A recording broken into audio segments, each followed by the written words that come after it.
Hey everyone, it's Fox from eModels here, back with part 4 of our build of the Revell Colonial Viper Mk.II. As you can see, I couldn't wait and I finished the kit. Thanks, bye! Actually, it's not. This is one I made a few years ago. I couldn't resist that. I'll show you why I've got this out in a moment. But back to the build. You'll remember when we last met. Can you say that when you're doing a video? Met? I don't know. When you last watched my video. I was in the process of reshaping the back of the fuselage. It was warped out and the two parts here didn't meet. I had some good success with that. Pretty much went back together with maybe 1/4 to 1/2 millimeter gap. I was quite happy with that and I knew I wasn't going to get any more out of it. So I applied all the glue in the world, all of it, and I've clamped it with some pegs and tape. I'm going to leave it for 24 hours to cure and set properly. I have a little shout out to Alan Rockwell on the eModels Facebook page, facebook.com/eModelsLTD. Yes, I got it right at once. I said I was going to do this with super glue because I thought super glue would give the strongest grip possible. Alan put a comment on the Facebook page just to say, yeah, it gives a really strong grip, but you might not know that super glue does tend to, in some cases, break down and you lose that grip and you lose that bond. I didn't know that. It was a gap in my knowledge. I'm not a professional model maker. I do these things for fun, as I always say, so there'll be lots of things I don't know. As I said in the last video, plastic cement melts the plastic together and fuses it that way. Super glue works by dark magic. Nobody knows really for sure how it works. It just works, but it doesn't melt the plastic together. It doesn't fuse it. It uses unicorn breath and dark magic and kittens or something, I don't know. But basically, if it doesn't melt the plastic, it just bonds with itself almost. So when that breaks down, of course, your parts will fly apart again. So didn't go with super glue, went with poly cement. I'll just show you if I can get that in for you. It's actually quite nicely stuck together. A bit rough and ready around there, but I'm going to be cleaning that up and filling it anyway. I also discovered just after I'd done all that the piece that goes in here actually locks it all in place anyway. So kind of was panicking for nothing. But if you're going to do it right. So that was that sorted. So if you do get warped pieces on your kit, just give it the hot water treatment unless it's too thick, and it might work. So I'm going to put that to one side. One little story. The reason why this board is the other way around, and I may sound a little tripped out, this peg flew off when I was putting it down and threw my glue everywhere. I mean, it was like a tidal wave. It was a tsunami of glue. Completely took all the markings off this board, so the other side looks terrible, so I've turned it over because it looks nice and neat. So yeah, and this room has smelled of glue fumes for about 2 days. Excellent. So I've got all the windows open, all the extractor fans on. I've just avoided this room for a couple of days. It's still a bit stinky in here, but it'll fade eventually. It's going. So yes, however, upside of that, and a nice thing that came out of it, was when the guys at eModels put up Ted Hawksworth's Tamaya Challenger video, part 1. He's done part 2 now. Go and check them out. He put in a stupidly good point in there, which is incredibly useful, and I don't know why I'd never thought of it. Basically, stick your glue on a bit of wood, or a placemat, or something that's sturdy, with some plasticine or blue tack. I'm completely reiterating it because it's an incredibly obvious thing that most people don't think of, and it's incredibly useful. If I knock that now, it's not going to go anywhere. It's not going to fall over. Luckily for me, my parts were all to one side, so there was no messing up of the model kit, but I'm not going to be knocking that over again anytime soon. So, Ted Hawksworth, you're a genius. I love you, you're a genius. I'm now your Padawan. You're the master, I'm the not master. Teach me more things. So yeah, go and check out Ted's videos. So that's going to go off to cure for maybe 24 hours, just to make sure the glue grips. What I'm going to show you in the meantime is we're going to make this look spanky and dirty and metallic. This is the engine part that goes on the back. And the reason I brought that old Viper in is because this is what I want it to look like. I want it to look like that. Metallic-y, grungy, grimy, engine-y, oil and dirt and grease. I'll bring it up close so you can see it. As I said, I made this kit a few years ago. Basically it's just flat aluminium, and I'm going to use some smoke washes, some black washes, some smoke, and some more flat aluminium to give that effect. On raised details it comes out quite clean with the grunge below. On flat areas you get that kind of burnished, oily metal look. So I'm going to try and emulate that. Looks better on there than on there. Didn't come out quite so well on the goose feather, so I might try something different on here. I mean, truth be told, this kit, I made it, what, 2 or 3 years ago? There's a lot I'm not happy with on this kit, like all the weathering.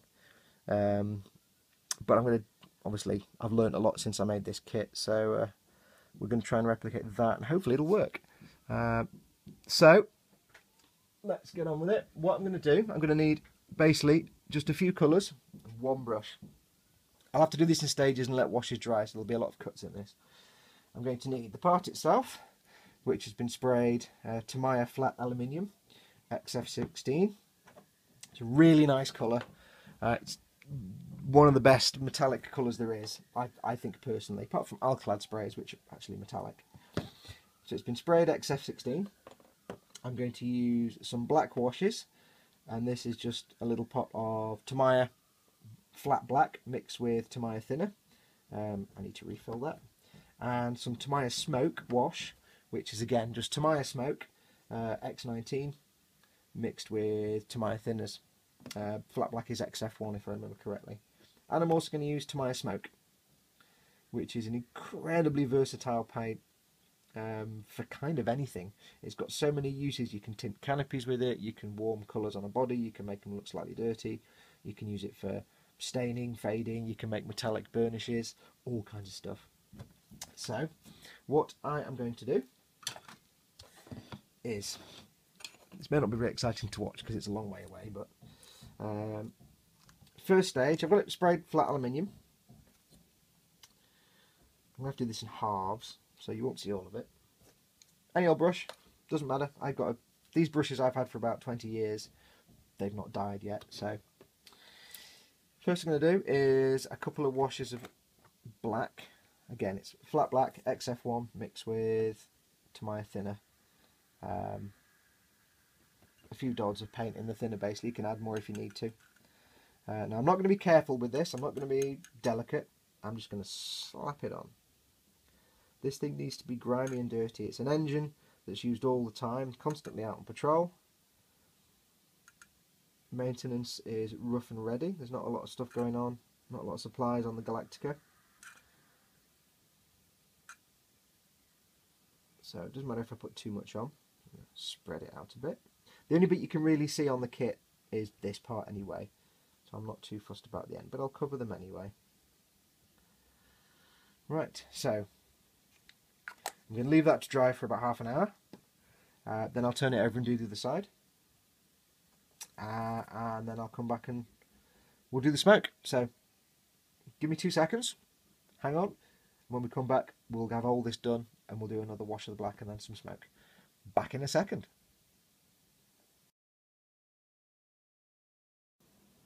And we're back. Okay. I've done a couple of flat black washes on this engine part now. Let it dry for about an hour. Just let the wash evaporate out completely. The way a wash basically works, as I explained I think previously, is that you're thinning down the paint with thinner, strangely enough, so that it can feed through gravity into all the recessed areas. If I put it like this, it would all gather down the bottom, so I had it like this, so it goes into all the little grooves. As the thinner evaporates, the thinner makes it more fluid and flowy. As the thinner evaporates, it deposits the paint residue in the grooves and just gives some depth and some shading. So you can see it's gone into the grooves, and those grooves look darker now. It's gathered a bit in some of these little dimples. I'll just bring it closer so you can see. Let's have a look. Get my focus going. So you can see it's gone into the grooves, giving it some nice darkness. Where are we? It's weird doing it on camera. I'm going to do it the wrong way around. And it just gives it some depth and some... It does change the colour slightly. The silveriness is a bit duller. But that's just the beauty of the black wash.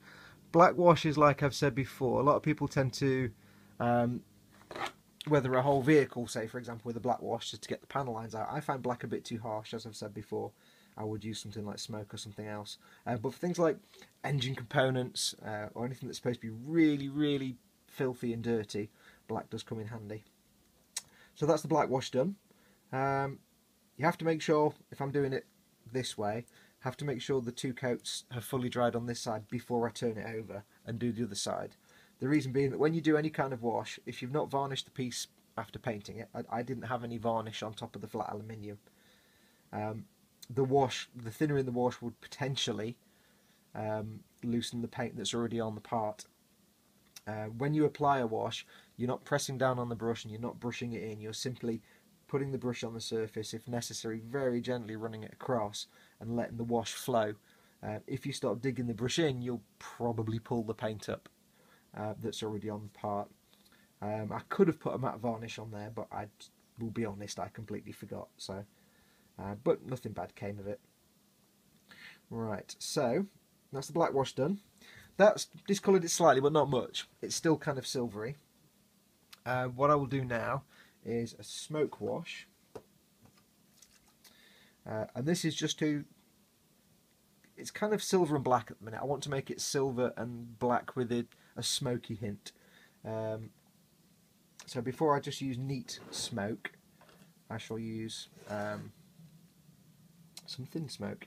Again, this is just a basic wash. It's the way I tend to mix my washes, if you can see that, is a pot full of Mk.II thinner, and then maybe a brush full of paint, a little bit more, mix it in. That's usually about the right consistency for me for a wash. You can add more paint, you can add less, it depends what you want. Now the beauty of smoke, as I said before, is it isn't a solid black, and you probably won't even see this. It looks black when you put it on, but when it dries,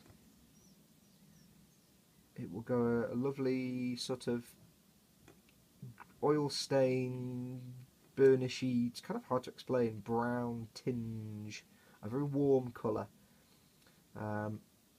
If you apply it on something white, it will make it look slightly stained, but it will also warm that white up.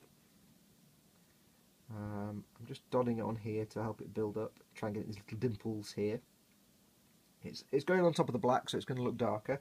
With any wash as well, when you let the wash dry, it may look quite dark and intense at first, but as it dries out, it becomes a little lighter. So you may put on a black wash, for example, and it will look, all the recesses will look black as night. Come back an hour later when it's dried, they'll look dark, they won't look black. So there is some natural fading. Now this is just going to go into all the recesses. I know it's not capturing on the edges and the ridges. It's only really ever so slightly discolouring the silver colour, the aluminium colour. But that's cool because that's what the smoke will do later on, the unthin smoke.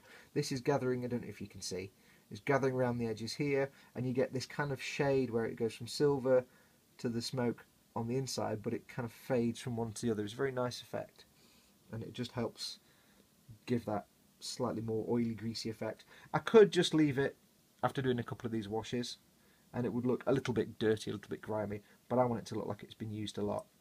But kind of, it's hard to explain. You'll get it when you see it. So I will now go away and do some smoke washes. May take a little longer because for some reason thin smoke takes longer to dry properly than thinned black. And the fastest to dry usually is thinned green, which I don't know why. But I will give that another coat when it's dried, turn it over, do 2 more coats, and then we should be ready to do the smoke unthinned stage. So cool, come back in a few seconds. Ciao.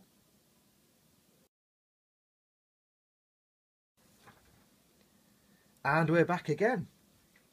I've now done a wash of smoke, thin smoke, on the whole piece. I was going to do 2, but I've just done 1. It's pretty much dried now. Took a lot longer. I had to make use of a specialist modelling trick, which is blast it with a hairdryer from a distance to speed the drying process. Now I don't know if you'll be able to see this. I'll bring you a close-up in a second. It hasn't changed it too much, but it has just changed the tint of the piece slightly, so it's a more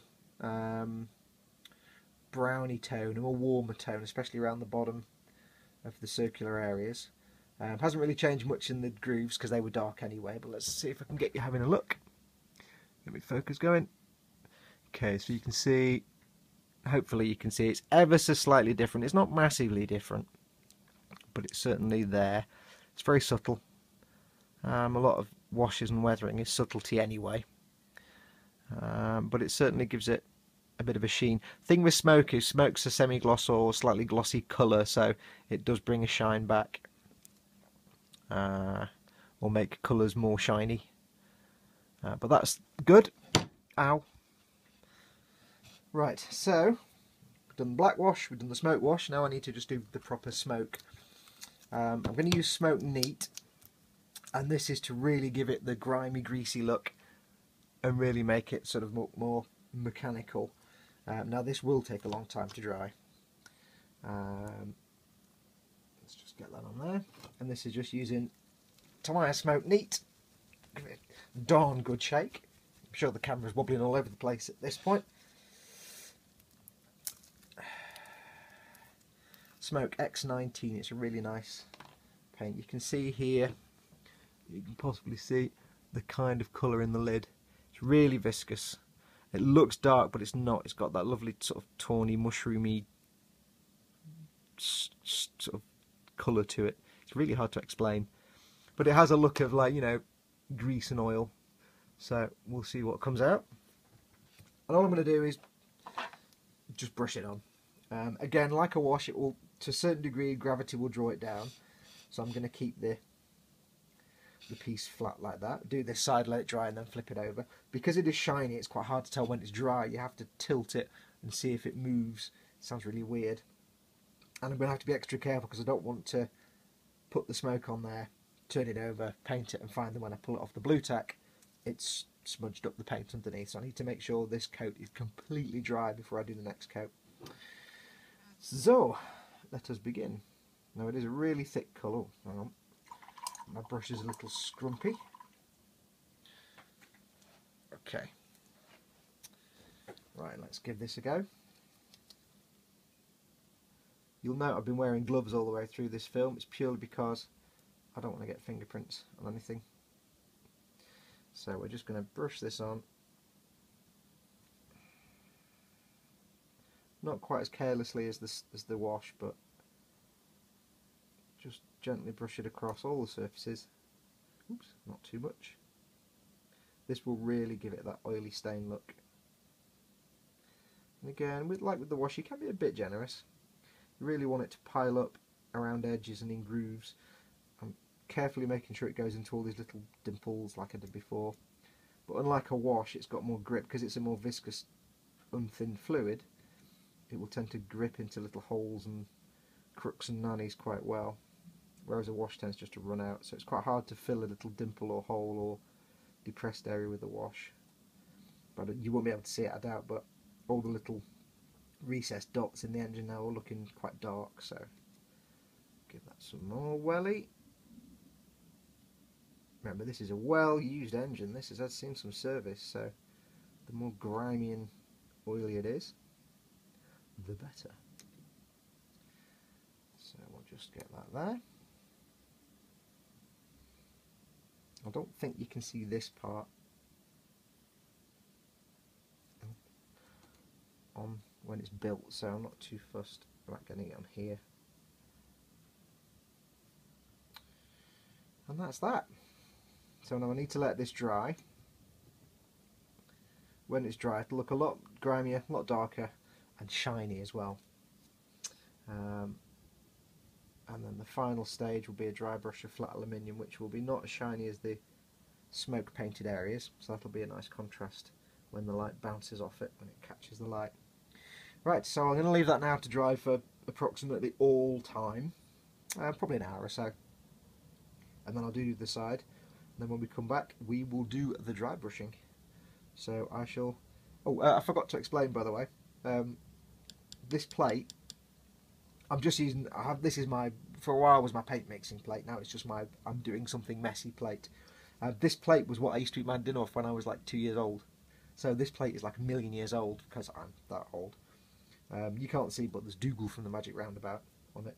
I just thought you'd find that interesting while we're watching paint dry.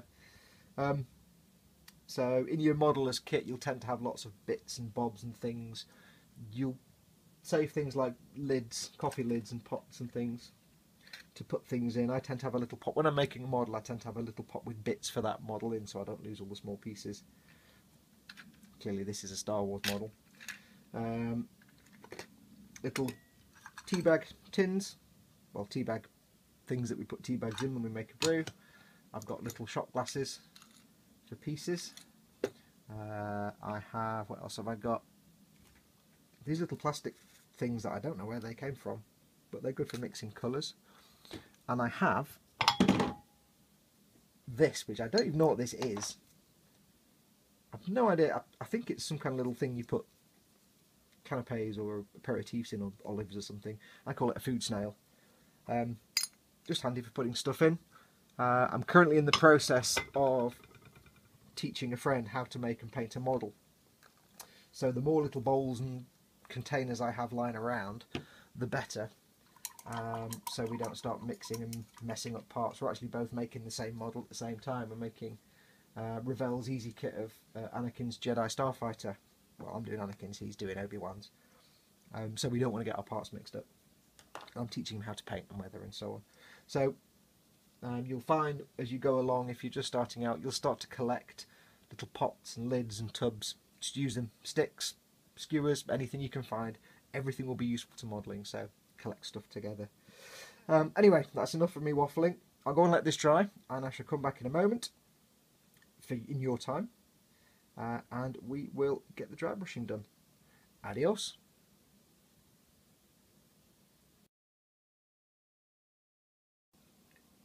And we're back again. Right, my coat of smoke, neat smoke, not thinned, has now dried.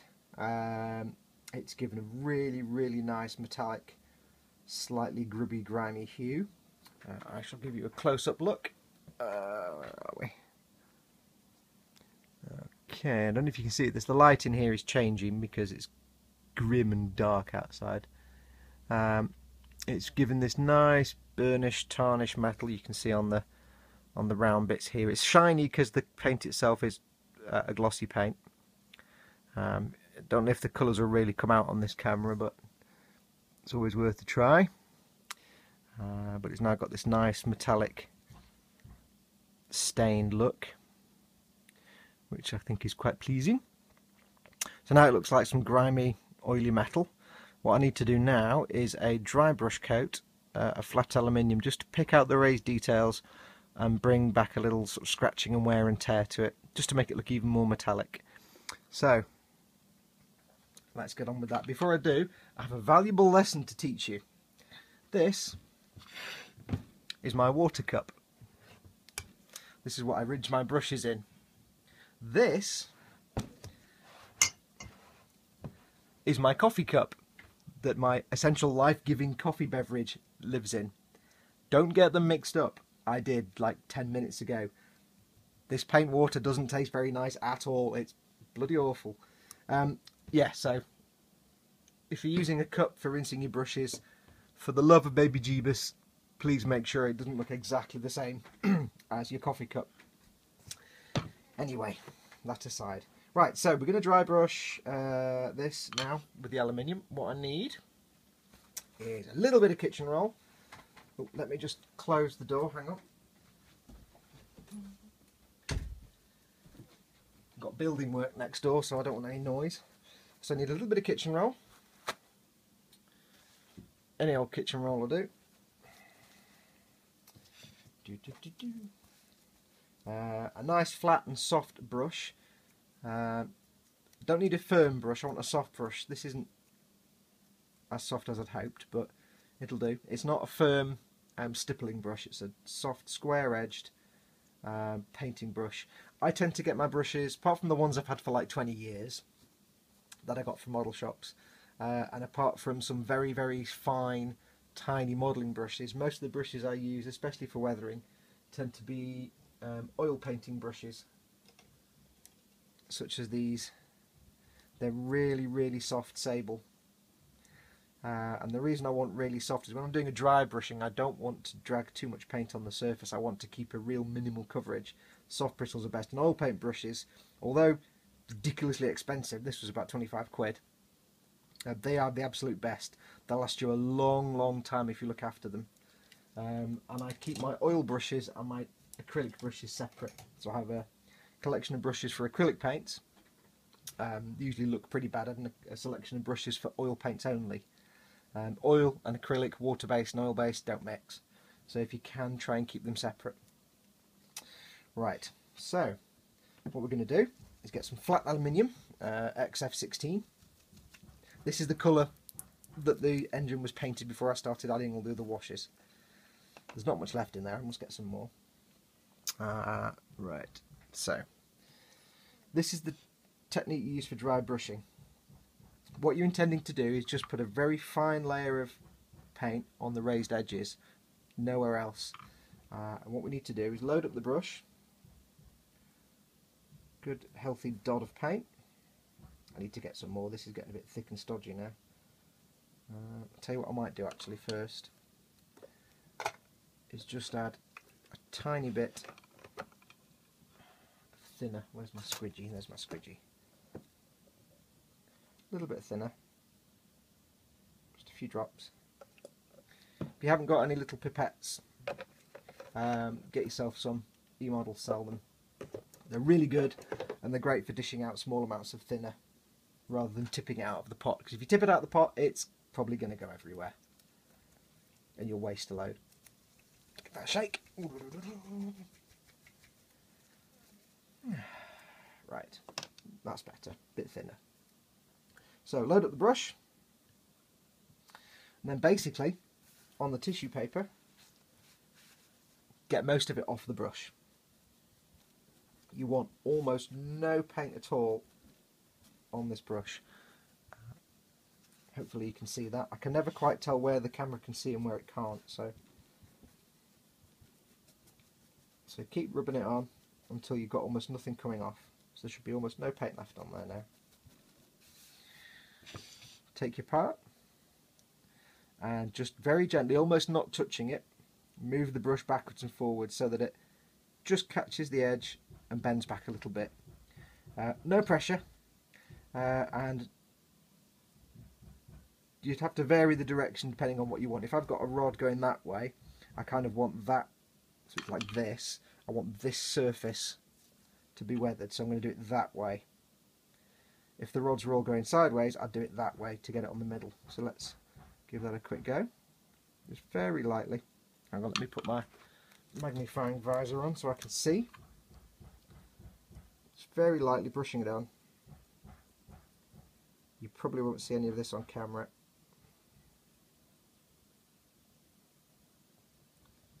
And it is a slow process sometimes. But what it's doing is just depositing a very fine layer of paint on the raised edges. I can angle the brush that way if I want to get into the little grooves. And it just brings it back a little bit, makes it a little bit more metallic. With this piece here, I want to get paint on the edges, so I'm going to go this way. And it makes it look a little more scraped. You'll see the paint seems to be gathering on the edge here and fades out towards the top of that dome, which is exactly what I want. And this is just a good way to highlight the way the grime has gone into the recesses but not sticking on the raised areas. It's quite relaxing doing this. Apologies if my head is in shot.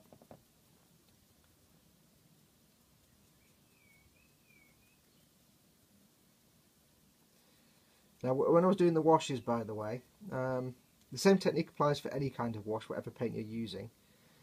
However, one thing you might notice is if you're using washes, say on the outside of an object like a vehicle or something, for panel lines or just weathering, if you can, and you're not pushed for time, use oil paints. You use oil paints as a wash in exactly the same way as acrylics. The only difference is you're using linseed oil or your odorless terpenoid instead of water as the thinning agent. The only major difference is that the oil paints tend to be a lot less grainy, so if you want very fine, not granular wash, oil paints can give you a nice smooth wash, and it's often quite a bit more matte as well. But things like for smoke, for example, there's no equivalent in oil paint to Tamiya smoke. So in fact, I don't think there's an equivalent with any brand of paint to Tamiya smoke. So smoke will always be acrylics. And that is just about that. I'll just get this bottom edge here. Now none of this will probably come out at all on screen, so I'll take a couple of still shots before the dry brushing and after the dry brushing. Well, I've already taken the one before the dry brushing, and I'll post them up in a second. And that, I think, will do me. It's really, really subtle, and you can see it mostly on this part here. I'll just zoom in so you can see it. Ow. Don't know if this will come out at all, but it's... Oh, hello, camera. Basically here, you can see now, it was all smoke coloured before. Now I've got the highlights of the flat aluminium, just giving it that little metal edge. I really hope you can see it. And on the pipes as well, around the edges, and perhaps just on the edge of this bit here. And the nice thing is it gives a contrast in the reflection. The smoke, like I said, is quite glossy, and the flat aluminium is not as glossy. It's not flat completely, but you get that nice little sort of edge on the colour. And that is dry brushing. Now what I'll do, I shall now post a couple of pictures. So I will post those now, before and after. So here's the one before.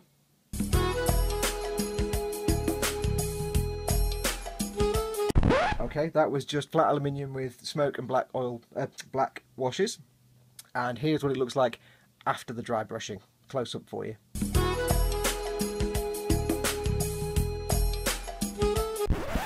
So as you can see, it's a very subtle difference. It just makes the details pop a little bit, makes it look a bit more alive. And that is all we need to do on this engine. I'm quite happy with that. I'll leave that to dry now. When it goes in place, that will look nice and shiny, nice and reflective. I may possibly, if it's too shiny, I might maybe put some matte varnish on there. What I want to do is, I don't want to have this in the ship when I varnish the ship with matte varnish, because it'll just take that shine away. So I'll leave this out to the last minute, paint the ship, varnish it, put this in, then add the engines. And the engines will be a similar treatment. So I want them to be shiny. So we'll leave them. They'll be one of the last things I do is stick those on before I complete the ship then. So that is that. That's just about it for today.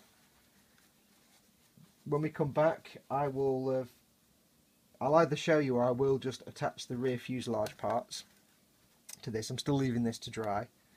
So we'll get that done. Test fit the engines, make sure everything fits, and then we can crack on with the painting then.